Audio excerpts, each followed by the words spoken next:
நெஞ்சோடு கலந்தவளே, என் உயிரோடு உறைந்தவளே, எனக்காக பிறந்தவளே, என் உயிரே. எடி ரேஷு, அம்மா இந்த லஞ்ச் பாக்ஸ் எവിടെ? லஞ்ச் பாக்ஸா? அதெல்லாம் என்னைக்கு சைலுமா நம்ம கொண்டு வந்திருக்கோம். எடி திவசம் ஹாஸ்டலுக்கு போய் லஞ்ச் சாப்பிடுவோம். ஆனா இன்னைக்கு சொன்னாங்கல்ல ஜுவாலஜி பிராக்டிகல் இருக்குன்னு லஞ்சுக்கு அப்புறம். அதனால இன்னைக்கு நமக்கு ஹாஸ்டலுக்கு போக சமயம் உண்டாவில்ல. அதெல்லாம் நமக்கு லஞ்ச் பாக்ஸ் எடுத்துட்டு வரணும்னு சொல்லி சொன்னோம். அம்மா நீயே கொண்டு வரல. இப்ப லஞ்சுக்கு எப்படி ஹாஸ்டலுக்கு போக முடியும்? சமயம் இருக்காதடி. அட போ சைலுமா, நீ ஒண்ணு பிராக்டிகலா இருந்தாலும் சரி எக்ஸாமா இருந்தாலும் சரி என்னால இத்தினோண்டு லஞ்ச் பாக்ஸ் எல்லாம் போட்டுட்டு வந்து திங்க முடியாது. ஏன் வயிற்றுக்கெல்லாம் அது எங்கெங்கேயும் பத்தாது சைலுமா. எனக்கெல்லாம் ஹாஸ்டலுக்கு போய் இருக்கிறதுலயே நல்லா பெரிய தட்டா பார்த்து எடுத்து அதுல ஒரு 4 வாட்டி சாப்பாடு வாங்கி சாப்பிட்டாதான் பத்தும். அது சரி, நீ 4 வாட்டி நல்ல சோறு வாங்கி தந்துட்டு மெல்ல வா. அப்பளைக்கு இங்க பிராக்டிகல்ஸ் எல்லாம் கழிஞ்சு மேம் உனக்கு முட்டை மார்க் போட்டு வைக்கும். அதுவும் கூட பொரிச்சு தின்னு. ஐயோ சைலுமா, அதெல்லாம் நான் கரெக்டான நேரத்துக்கு வந்துருவேன். ஒரு அண்டா சோறா இருந்தாலும் ஒரே நிமிஷத்துல முழுங்கிட்டு நான் ஓடி வந்துருவேன். அதெல்லாம் ஒன்னும் லேட் பண்ண மாட்டேன். எந்தோ செய்யி, லேட் ஆயா உனக்கு தான் மார்க் வராது. அட மார்க் கிடக்குது. அப்புறம் அவன் எங்க இன்னும் காணோம்? ஏவன் அதான் சைலுமா, நேத்து அந்த செல்வா பை கிட்ட சொன்னியே உன் ஃப்ரெண்ட் அன்புக்கு தில் இருந்தா நேர்ல வந்து ப்ரப்போஸ் பண்ண சொல்லுன்னு. அவனதான் சொல்றேன். ஏடி அது ஏதோ அந்த அன்பு மேல உள்ள கோவத்துல ஒரு டயலாகுக்காக நான் சொன்னேன். அத ஞானும் சீரியஸா சொல்லல, அவனும் அதை சீரியஸா எடுத்திருக்க மாட்டான். இதெல்லாம் ஒரு விஷயமா? அத நீ இன்னும் ஓர்த்து வச்சுட்டா கேக்குற? இல்ல சைலுமா, நீ சும்மா விளையாட்டுக்கு சொல்லிருக்கலாம். ஆனா அவ அத விளையாட்டுக்கா எடுத்த மாதிரி எனக்கு தெரியல. நான் கூட இன்னைக்கு அந்த அன்பு வருவான்னு நினைச்சேன். எடி நீ ஒண்ணு, அவனே ஒரு ஃப்ராடு. போன்ல மாத்திரம் தான் அவன் பில்டப் ஓகே. நேர்ல வேண்டத்துல அவன் தில்லுண்டாவோ, அதக்க ஒண்ணும் இருக்காது. ஐயோ சைலுமா, நீ அவனை பத்தி தப்பா புரிஞ்சுக்கிட்ட. அங்க பாரு. எந்த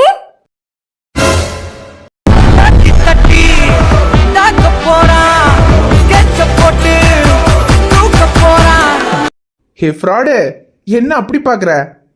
என்னமோ அன்புக்கு தில் இருந்தா நேர்ல வந்து ப்ரப்போஸ் பண்ண சொல்லுன்னு சொன்னியாமே.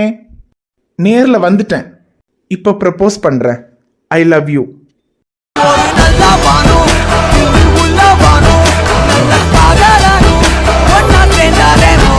டேய் டேய், அதெல்லாம் செல்லாது செல்லாது. இப்படி எல்லாம் மூஞ்சில கர்ச்சீஃப கட்டிட்டு வந்து ப்ரப்போஸ் பண்ணா அதெல்லாம் உனக்கு தில் இருக்குன்னு ஒத்துக்க முடியாது.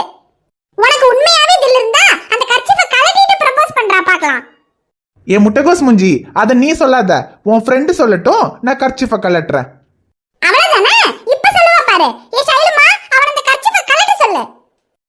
சொல்லட்டும், உன் ஃப்ரெண்டு சொன்னா நான் இந்த கர்ச்சீஃப கலட்டுறேன். ஆனா ஒரு கண்டிஷன், இந்த கர்ச்சீஃப கலட்டிட்டு நான் ப்ரப்போஸ் பண்ணா அதுக்கு உன் ஃப்ரெண்டு ஓகேன்னு சொல்லணும். அதுக்கு சம்மதமான கேளு. அதுக்கு ஓகேனா இப்பவே நான் அந்த கர்ச்சீஃப கலட்டுறேன். ஐயோ, கர்ச்சீஃப கலட்டினா இவன் தான் அந்த செல்வான மாட்டி விட்டுறலான்னு பார்த்தா கரெக்டா செக் வைக்கிறான். என்ன கர்ச்சீஃப கழட்டிட்டு ப்ரப்போஸ் பண்ணவா? டேய் அதெல்லாம் ஒண்ணும் முடியாது. என் ஃப்ரெண்ட் இதுக்குடா உனக்கு ஓகே சொல்லணும். அப்ப என்னாலயும் கர்ச்சீஃப கழட்ட முடியாது. எனக்கு ஓகே சொல்லாதவங்களுக்காக நான் எதுக்கு கர்ச்சீஃப கழட்டணும்? எனக்கு தில் இருந்தா நேர்ல வந்து ப்ரப்போஸ் பண்ண சொன்னேன். எனக்கு தில் இருக்குன்னு நான் ப்ரூவ் பண்ணிட்டேன். ப்ரப்போஸும் பண்ணிட்டேன். இதுக்கு மேல முடிவு சொல்ல வேண்டியது நீதான். டேய் என்னடா முடிவு சொல்லணும்? நீ பாட்டுக்கு உன் சவரியத்துக்கு வந்து ப்ரப்போஸ் பண்ணுவ. அதுக்கெல்லாம் உட்கார்ந்து முடிவு சொல்லிட்டு இருப்பாங்களா? ஒரு முடிவும் கிடையாது. அதான் ப்ரப்போஸ் பண்ணிட்டல்ல, உனக்கு தில் இருக்குன்னு நாங்க ஒத்துக்குறோம். கிளம்பி போய்கிட்டே இரு. போறேன். போறதுக்கு முன்னாடி ஒன்னே ஒன்னு சொல்லிட்டு போறேன். எனக்கு தில் இருக்குன்னு ப்ரூவ் பண்றதுக்காக மட்டும் நான் வந்து ப்ரப்போஸ் பண்ணல. உண்மையாவே உன் ஃப்ரெண்டை நான் லவ் பண்றேன். வாழ்ந்தாலும் செத்தாலும் அது உன் ஃப்ரெண்டோட தான் நான் முடிவே பண்ணிட்டேன். நான் ப்ரப்போஸ் பண்ணதுக்கு பதிலா உன் ஃப்ரெண்டு உடனே சொல்லணும்னு கூட அவசியம் இல்ல. பொறுமையா யோசிச்சு சொன்னாலும் போதும்.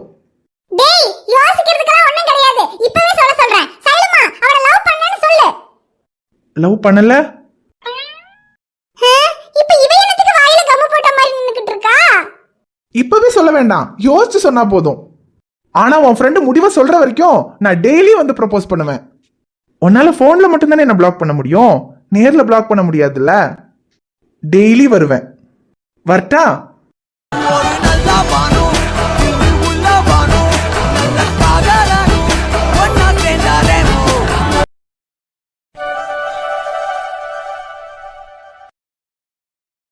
தங்கம், என்ன கோலம் போட்டுட்டு இருக்கியா? இல்ல மாமா, குழம்பு வச்சுக்கிட்டு இருக்கேன். பார்த்தா எப்படி மாமா தெரியுது? ஐயோ வாயாடி, ஒரு பேச்சுக்கு கோலம் போட்டுக்கிட்டு இருக்கியான்னு கேட்டேன். அதுக்கு ஆமா மாமா கோலம் தான் போட்டுக்கிட்டு இருக்கேன்னு சொன்னா எனக்கு குறைஞ்சா போயிருவ. ஏ மாமா அதான் கோலம் போட்டுக்கிட்டு இருக்கேன்னு தெரியுதுல்ல, அப்புறம் என்ன மாமா கோலம் போட்டுக்கிட்டு இருக்கியான்னு ஒரு கேள்வி. அடியே சரி நீ கோலம் தான் போட்டுக்கிட்டு இருக்க, தெரியாம கேட்டுட்டேன் உடுறி. சரி விடுங்க. ஐயம்மா கல்யாணம் பண்ணி வரும்போது வந்த அமுதா மாதிரியா இருக்க. அப்பெல்லாம் வாயவே திறக்க மாட்டேன். அக்கம் பக்கத்துல எல்லாரும் உன் பொண்டாட்டி ஊமையான்ற வரைக்கும் கேட்டாங்க. ஆனா இப்ப நீ பேசுற பேச்சுக்கு என்னையும் வித்து இந்த ஊரையும் வித்துருவ போல. என்ன மாமா நீங்களே இப்படி சொல்றீங்க? அப்ப நான் பேசாம இருக்கும்போது நீங்க தானே சொன்னீங்க இந்த காலத்துல இந்த மாதிரி வாயிலா பூச்சியா இருந்தா ஏமாத்திடுவாங்க, வாய் சாமர்த்தியம் வேணும், அதுலயும் பொண்ணுங்கன்னா வாய் இருந்தா தான் பொழைக்க முடியும்னு சொன்னீங்க. ஆமா அப்ப நீ வாயவே திறக்க மாட்ட. ஏதாவது கேட்டா கூட பதில் வராது, பயந்து பயந்து பேசுவ. அதனால இப்படி பயந்து பயந்து இருக்காத, பொண்ணுங்கன்னா கொஞ்சம் தைரியமா பேசணும்னு சொன்னேன். ஆனா நீ இப்படி பேசுவேன்னு யாருக்கு தெரியும்? பயந்து பயந்து பேசாதன்னு தான் சொன்னேன். இப்படி பஜாரி மாதிரியா நான் பேச சொன்னேன்? மாமா என்ன பஜாரினா சொன்னீங்க? ஐயோ ரைமிங்கா வருதுங்கிறதுக்காக ஒரு ஃப்ளோல உண்மையா சொல்லிட்டோமே. சொல்லுங்க மாமா, நான் என்ன பஜாரியா? ஐயோ என் தங்கம் விட்ரி, தெரியாம ஒரு ஃப்ளோல சொல்லிட்டேன்டி. இதையே வச்சு இன்னைக்கு பஞ்சாயத்து பண்ணிடாத. சரி சரி விடுங்க. எங்கேயோ வெளியே கிளம்புறீங்க, கிளம்புற நேரத்துல நான் பஞ்சாயத்து பண்ணல, போயிட்டு வாங்க, அதுக்கப்புறமா பண்ணிக்கிறேன். ஏம்மா அந்த அளவுக்கு கருணை காட்டுறியே, அதுவே போதும். வேற எங்கேயும் போல தங்கம். வளரக்கா தான் கூப்பிட்டாங்க. இந்த ராகேஷ் ஏதோ வேலை இல்லாம இருக்கிறதுனால இந்த காயத்ரியை போட்டு திட்டிக்கிட்டே இருக்கான். அவனுக்கு ஏதாவது வேலை இருந்தா ரெடி பண்ணி கொடுப்பா, அப்ப கொஞ்சமாதான் அவன் மனசு மாறுதான்னு பாப்போம்னு கேட்டாங்க.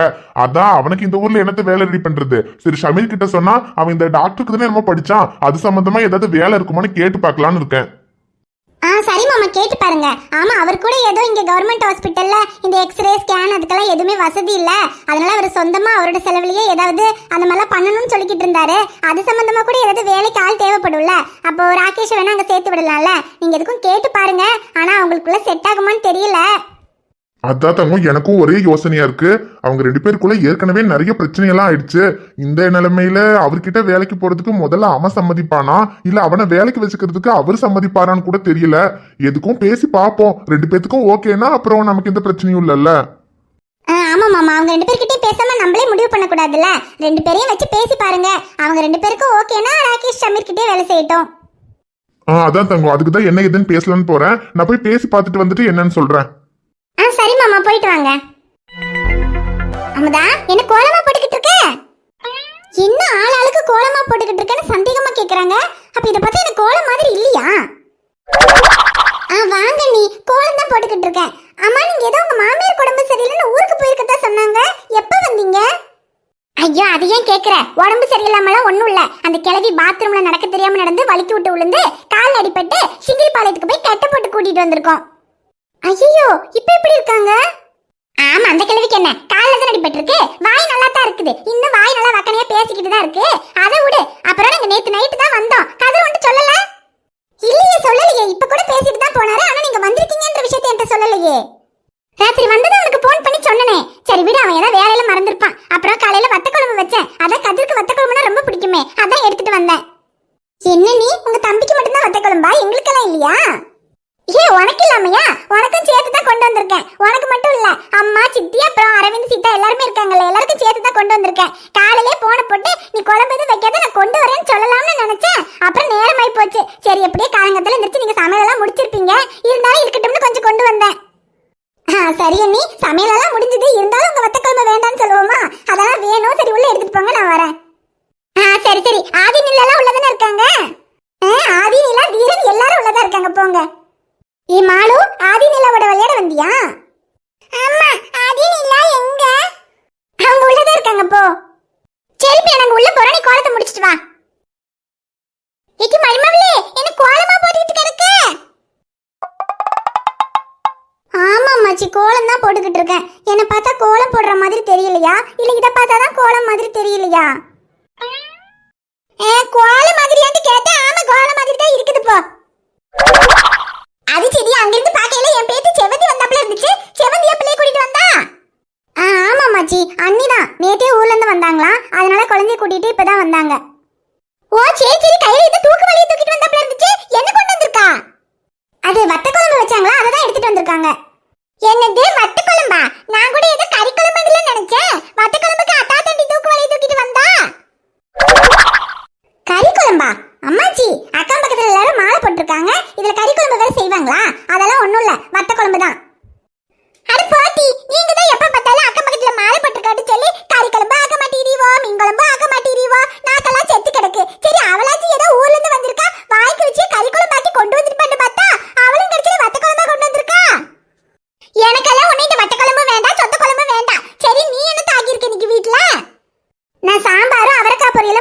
அம்மாச்சி. என்னது சாம்பாரா? அடச்சே, உன் சாம்பாருக்கு அந்த வத்த குழம்பே தேவலாம். நான் போய் அந்த வத்த குழம்பையே திங்கிறேன் போ. இந்த வீட்ல எல்லாருக்கும் என்ன பார்த்தா எப்படி தெரியுது? ஆளாளுக்கு நான் கோலம் போட்டாலும் கிண்டல் பண்றாங்க, குழம்பு வச்சாலும் கிண்டல் பண்றாங்க. இந்த வீட்டு மருமகன்ற ஒரு மரியாதை இருக்கா? நல்ல மருமகளா இருந்தா எல்லாருக்கும் இப்படிதான் இலக்காரமா இருக்கு போல. இதுக்கப்புறம் நம்மளும் கொஞ்சம் டெரரா மாறணும்.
செவந்திக்க குழம்பு செஞ்சு எடுத்துக்கிட்டு வந்திருக்கேன். வீட்டுல சாப்பிடுறதுக்கு வா நீ கூப்பிட்டது ஏதோ கறி குழம்பு தான் ஆக்கும்னு நினைச்சிட்டேன். இந்த வத்த குழம்புக்கு தான் இவ்வளவு பில்டப் போட்டு கூப்பிட்டியாக்கும். அது நல்ல கேள்வி வலது. இவ தூக்கு வாளியை தூக்கிட்டு வீட்டுக்கு வந்தப்ப நான் கூட ஏதோ கறி குழம்பு தான் எடுத்துட்டு வந்துட்டாளான்னு நினைச்சிட்டேன். பார்த்தா ஒரு வத்த குழம்புக்கு தான் இவ்வளவு பில்டப் போட்டு அத்தாத்தண்டி தூக்கு வாளியை தூக்கிட்டு வந்திருக்கா. அம்மாச்சி, அந்த வளர்தா ஏதோ விவரம் கிட்டவே கேக்குறான்னா நீங்களும் கேக்குறீங்க பாருங்க. அக்கம் பக்கத்துல எல்லாம் மாலை போட்டிருக்காங்க, எப்படி நம்ம மட்டும் கறி குழம்பு ஆக்க முடியும்? ஆமா, இது ஒண்ணு சொல்லிட்டா உன் நாத்தனாக்காரி என் வீட்டு மருமக எப்ப பார்த்தாலும் எனக்கு சாம்பாரே ஊத்திக்கிட்டு இருக்கா. இப்ப நீ இதே சொல்லு. இது சொல்றதுக்கு தான் ஊர்ல போட்டி கடிக்கிட்டு இங்க வந்தியாக்கு. அத நல்லா கேளுங்க சிம்ரனாத்தா. இந்த அக்கா வந்திருக்கு, இந்த அக்கா நல்லா கறி குழம்பாக்கு மீன் குழம்பாக்கு. இந்த அக்கா வீட்டுல இருந்து போய் நல்லா திம்பமிட்டு பார்த்தா இந்த அக்கா வத்த குழம்பு வச்சுட்டு உட்கார்ந்துருக்கு. ஐயோ கடவுளே, ஒருத்தி ஊர்ல இருந்து வந்தது ஒரு குத்தமா? சரி பெண்ணு, உங்களுக்கு கறி குழம்பு மீன் குழம்பு தானே வேணும்? ஆமா, வேண்டிட்டு கேட்டா மட்டும் நாளைக்கு கறி எடுத்து மீன் எடுத்து ஆக்கி போட்டுருவியாக்கு. ஐயோ அம்மாச்சி, எல்லாம் மாலை போட்டிருக்கும் போது நம்ம வீட்டுல மட்டும் கறி குழம்பு மீன் குழம்பு ஆக்கினா அந்த வாசத்தை கேட்டா எல்லாரும் நம்மள என்ன நினைப்பாங்க? அதனால வீட்டுல எல்லாம் ஒன்னும் ஆக்கி தர முடியாது. உங்களுக்கு கறி மீன் வேணும்டா நாளைக்கு நம்ம யாருக்கும் தெரியாம டவுனுக்கு போய் கறி குழம்பு மீன் குழம்பு பிரியாணி எல்லாம் தின்னுட்டு வருவோம். என்ன சரியா? ஏத்தே, ஹோட்டல் கடையிலயா? எனக்கு ஹோட்டல் கடையில திங்கணும்னா ரொம்ப பிடிக்கும் பாத்துக்க. வீட்டுல செய்யறதை விட ஹோட்டல் கடையில திங்க நல்ல ருசியா இருக்குமா? போவண்டி. பால் எடுத்துட்டு வந்துட்டேன், விளையாடலாமா? இந்த ரியா குட்டி கேட்ச் பிடி.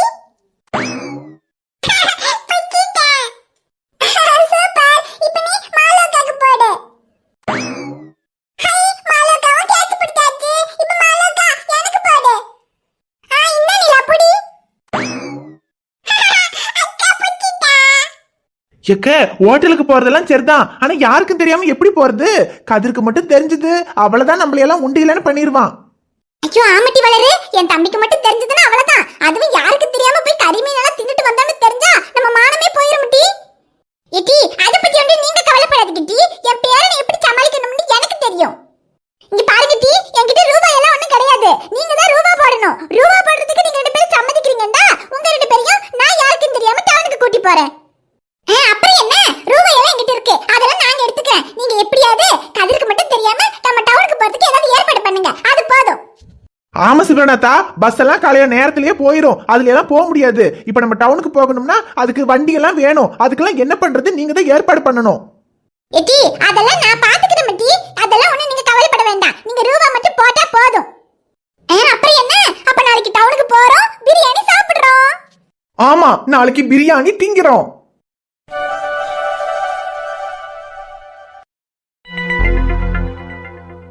மச்சான், என்னடா கதிரனை இவனை கூட்டு வந்திருக்காரு? தெரியலையடா, இரு பார்க்கலாம். சக்தி, சாமி சரணம். மாலை போட்ட டைம்ல வர முடியல, எப்போ மலைக்கு போறீங்க? அண்ணா சாமி சரணம். பரவாயில்லண்ணா, டிசம்பர் லாஸ்ட் ஆயிடும் நான் போறதுக்கு. சரி சக்தி. அப்புறம் ஷமீர் ஹாஸ்பிட்டல் கிளம்பிட்டீங்களா? போகணும்னா தான் சக்தி வந்தான், சரி அவனையும் கூட்டிட்டு போலான்னு வந்தேன். சரி ஷமீர். அப்புறம் நான் ராகேஷை எதுக்கு கூட்டிட்டு வந்திருக்கேன்னு யோசிப்பீங்க. அது வேற ஒண்ணும் இல்ல, அவனோட அப்பா வந்ததும் சரி எல்லாம் எது பேசி சரி பண்ணிட்டு காயத்ரி இவனையும் துபாய்க்கு அனுப்பி வச்சிடலாம் தான் நினைச்சோம். ஆனா அவங்க அப்பா எதுக்கும் ஒத்து வர மாதிரி தெரியல. அவர் இதெல்லாம் சரிப்பட்டு வராதுன்னு சொல்லி கோச்சிட்டு போயிட்டாரு. அதனால இனி இவன் துபாய்க்கும் போக முடியாது, இங்கேயே இருக்கிற மாதிரி தான் இருக்கும். அதான் இனி இங்கே இருக்கணும்னா வேலை எதுவும் இல்லாம இருக்கவும் முடியாது. அவனை நம்பி ஒரு பொண்ணு வேற இருக்கு. அதனால அவனுக்கு ஏதாவது வேலை வாங்கி கொடுக்க முடியுமான்னு வளரக்கா கேட்டாங்க. அப்புறம் இவனும் எந்த பிரச்சனையும் பண்ண மாட்டேன்னு சொல்லிட்டான்ல. அப்புறம் இவனுக்காக இல்லைனாலும் அந்த பொண்ணு காயத்ரிக்காகவாவது இவனுக்கு ஏதோ ஒரு வேலை வாங்கி கொடுக்கணும். நம்ம ஊர்ல இவனுக்கு தகுந்த மாதிரி வேலை என்ன இருக்கு ஷமீர்? அதான் சரி உங்களுக்கு தெரிஞ்ச இடத்துல எங்கேயாவது இவனுக்கு வேலை ஏதாவது ரெடி பண்ண முடியுமான்னு கேட்கலான்னு தான் வந்தேன். அண்ணே அவனுக்கு நான் அவன் இன்னும் மெடிக்கல் கம்ப்ளீட் பண்ணல. மெடிக்கல் கம்ப்ளீட் பண்ணியிருந்தான்னா நான் வெளியில எங்கேயாவது எனக்கு தெரிஞ்ச பிரைவேட் ஹாஸ்பிட்டலில் அவனுக்கு வேலை வாங்கி கொடுப்பேன். ஆனால் இப்போ அவன் எதுவும் கம்ப்ளீட் பண்ணாததுனால வேணும்னா கொஞ்ச நாளைக்கு அந்த மெடிக்கல் முடிக்கிற வரைக்கும் என் கூடயே ஹாஸ்பிட்டலில் நிற்கட்டும்னே. அதில் ஏதாவது சின்ன சின்ன வேலை ஏதாவது பார்த்தா அதுக்கு நான் வேணும்னா அவனுக்கு சம்பளம் மாதிரி ஏதாவது போட்டு கொடுக்குறேன். டேய் உனக்கு என்ன பைத்தியமா? அவனை போய் நம்ம கூட ஹாஸ்பிட்டல் வந்து நிக்க சொல்ற? டே வேற அவனுக்கு இந்த ஊர்ல எங்கடா வேலை ரெடி பண்ணி கொடுக்குறது? கதிரனை வேற கேட்கறாரு, எப்படி முடியாதுன்னு சொல்ல முடியும்? அதுவும் இல்லாம இப்ப வேற எக்ஸ்ரேக்கு ஸ்கேன்க்கெல்லாம் புதுசா மிஷின்ஸ் எல்லாம் போட்டு எல்லாம் ரெடி பண்ண போறோம்ல, அதையெல்லாம் நீ பாத்துக்குவ. அப்புறம் இந்த சிஸ்டம் ஒர்க் ஏதாவது இருந்துச்சுன்னா அவன் பாத்துக்குவான்ல. அவனுக்கும் இந்த மெடிக்கல் சம்பந்தமா எல்லாம் தெரியுமே. அதனால இந்த ரிப்போர்ட் அது இதெல்லாம் பாத்துக்கிறது அவன் பாத்துக்குவான்லடா. டேய் அதுக்குன்னு வேற யாராவது இருந்தா பரவாயில்ல. ஏற்கனவே அவனாலதான் ஏகப்பட்ட பிரச்சனை. இப்ப கூட அவன் நல்லவன் ஆயிட்டான்னு எனக்கு ஒன்றும் நம்பிக்கை இல்ல. டேய் அவன் நல்லவன் ஆயிட்டானோ இல்லையோ, இதுக்கப்புறம் அவனால நமக்கு என்னடா பிரச்சனை வந்துட போகுது? இவ்வளவு நாளே அவனை சமாளிச்சிட்டோம், இதுக்கப்புறம் சமாளிக்க முடியாதா?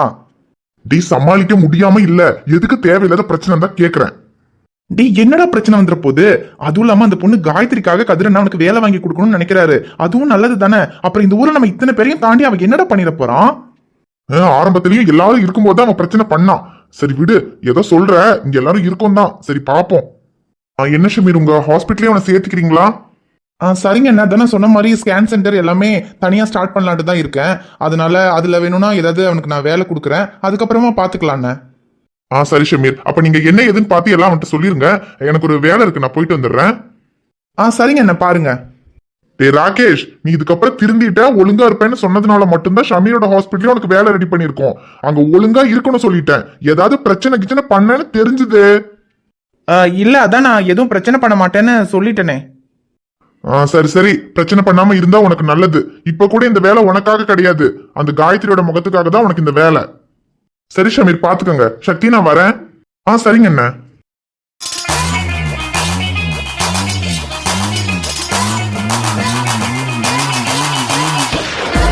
ஹாய் ஃப்ரெண்ட்ஸ், எல்லாரும் எப்படி இருக்கீங்க?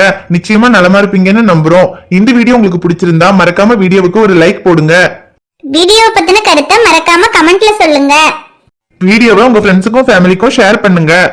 சேனலை சப்ஸ்கிரைப் பண்ணாம பார்த்துட்டு இருந்தீங்கன்னா சப்ஸ்கிரைப் பண்ணிட்டு பாருங்க.